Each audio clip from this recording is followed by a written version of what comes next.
पुराने समय की बात है। नगर में रहने वाला सवल नाम का एक लड़का अपनी जिंदगी से बहुत निराश था। उसके निराशा का कारण यह था कि अब वह कुछ भी नहीं कर रहा था। उसके माँ बाप उसे ताने मारते कि तेरे सारे मित्र कुछ ना कुछ कर रहे हैं, लेकिन तू अभी भी घर में बैठा हुआ है। मित्रों के बीच भी अक्सर उसका मजाक ही बनता। वह कहीं जाता तो लोग उससे पूछते कि क्या कर रहे हो। उसे यह बताने में बड़ी शर्म आती कि अब भी वह कुछ भी नहीं कर रहा है। धीरे धीरे उसने रिश्तेदारों के यहां जाना और लोगों से मिलना जुलना कम कर दिया। वह ज्यादातर समय अपने घर में ही बैठा रहता। वह अकेले में रोता, भगवान को कोसता और अपनी किस्मत को दोष देता। अब उसे अपनी जिंदगी बोझ सी लगने लगी थी। कभी कभी वह सोचता कि जब वह कुछ करने के लायक ही नहीं है तो फिर उसे जिंदा रहने का क्या फायदा, उसे तो मर जाना चाहिए। एक दिन वह अपने नगर की एक सड़क से गुजर रहा था।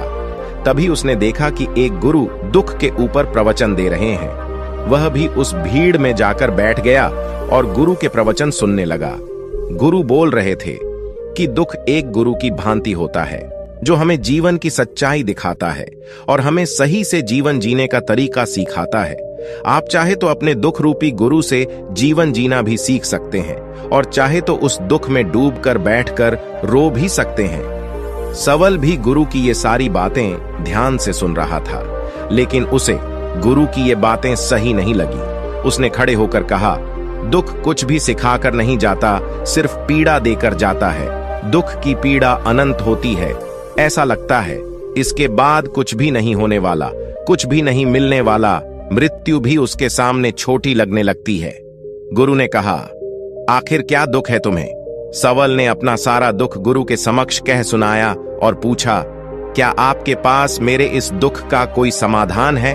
यह सुनकर गुरु मुस्कुराए और बोले, जिस दिन तुम्हारे जीवन में सच्चा दुख आएगा उस दिन मेरे पास आना, मैं तुम्हारे दुख का समाधान अवश्य करूंगा। इतना कहकर गुरु वहां से चले गए। सवल ने सोचा, क्या मेरा दुख सच्चा नहीं है? क्या जिस दुख से मैं गुजर रहा हूं, क्या वह झूठा है? कोई भी मेरे दुख को नहीं समझता। जब मां बाप ही नहीं समझ पाए तो गुरु क्या समझेंगे? अपने दुखों से परेशान होकर सवल ने एक निर्णय लिया कि वह कुछ करके दिखाएगा। उसने एक छोटा सा व्यापार शुरू किया, लेकिन उसमें सफलता नहीं मिल रही थी। लेकिन उसके घर वाले खुश थे कि वह कुछ तो प्रयास कर रहा है। वह अपने व्यापार में जूता रहा और धीरे धीरे सफलता भी मिलने लगी।